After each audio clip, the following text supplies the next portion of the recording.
Aujourd'hui, nous allons attaquer le quatrième chapitre de notre formation intitulée Virtualisation GNS3. Okay? Donc, dans ce quatrième chapitre, nous allons voir ce que c'est GNS3, okay? Et comment le télécharger et installer, comment l'utiliser. Okay? Donc, avant d'installer un réseau au sein d'une entreprise, il est nécessaire de simuler ces réseaux dans un environnement virtuel comme GNS3 ou bien FACStresa, tester ces réseaux pour voir la meilleure configuration qu'il faut adopter avant son implémentation. Okay? Donc GNS3 comme FACStresa, c'est un émulateur. Okay? FACStresa c'est un simulateur, mais GNS3 c'est un émulateur, okay? Un logiciel d'émulation des réseaux informatiques qui permet de concevoir et tester des topologies réalistes avec des équipements virtuels ou réels tels que des images iOS, okay, et des machines virtuelles. Ça veut dire quoi? Donc avant d'installer le réseau physique, okay, on peut utiliser GNS3 pour émuler. Émuler, c'est-à-dire faire quelque chose qui ressemble exactement à la chose physique, mais c'est dans un environnement virtuel. Okay? Donc, GNS3 c'est un émulateur, FACStresa c'est un simulateur. La différence entre un émulateur et un simulateur, okay, réside au niveau d'une chose. Okay? L'émulateur utilise les systèmes d'exploitation réels des équipements réseau, okay, et qu'on les installe dessus avant de les manipuler. Là, quand tu utilises un émulateur, ça veut dire que c'est comme si tu es en face d'un équipement réel. Aucune différence avec l'équipement réel parce que tu es en train de manipuler le système d'exploitation de l'équipement réel dans un environnement virtuel. C'est comme si j'ai installé Windows 10 ou bien 7 en virtuel, okay, et quelqu'un qui a Windows 7 ou 10 sur la machine physique. Aucune différence. Okay? Vous avez déjà fait la virtualisation, vous pouvez constater cela. Okay?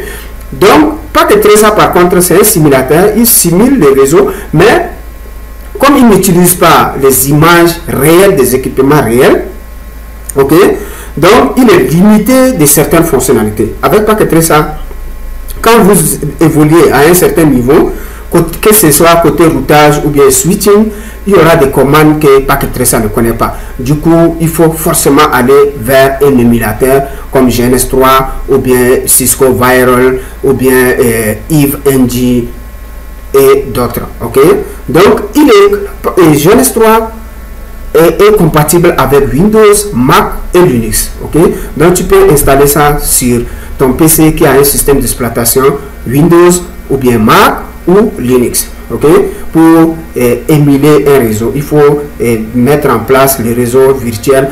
Avec ça, tu peux supprimer un équipement qui n'est pas bien placé. S'il y a une mauvaise configuration, tu vas modifier. Tout ça là, on doit faire l'architecture du réseau et configurer, tester pour voir avant de faire cette architecture virtuelle, d'implémenter ça dans un environnement réel. Okay? Donc, il propose une solution simple et abordable pour apprendre les réseaux, okay, et se préparer aux examens internationaux. Okay? Donc, FACStresa et GNS3, okay, GNS3, on peut l'utiliser si on n'a pas le moyen d'acheter les équipements réels, Cisco, okay, comme les switches, routeurs, on peut utiliser cet outil-là, faire la même chose comme celui qui a acheté. Okay? Voilà, et ça ne va pas nous coûter des sous, peut-être seulement les images iOS Cisco. Ok? Donc, GNS3 est gratuit. Ok? Lui, c'est un logiciel open source gratuit. Tu n'as pas besoin de payer des frais. Ok? Et lui, il prend en charge les équipements de divers fabricants tels que Cisco, Microtik, Fortinet, Juniper, HP, PF6, Palo Alto et d'autres, et bien d'autres. Okay? Donc, c'est un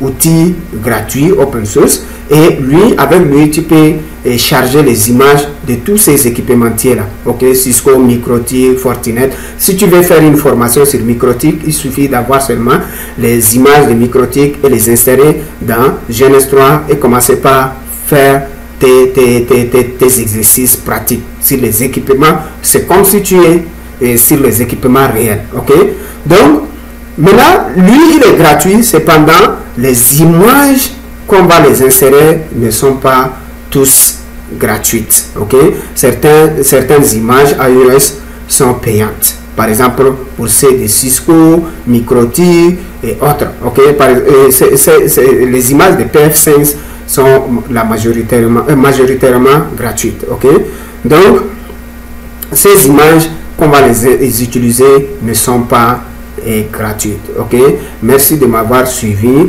pour cette petite présentation sur GNS3. Dans le prochain épisode, nous allons voir comment aller s'inscrire sur le site de GNS3, télécharger ça légalement et installer. Ainsi, comment insérer les images iOS et commencer par utiliser cet outil qui est indispensable pour la suite de notre formation.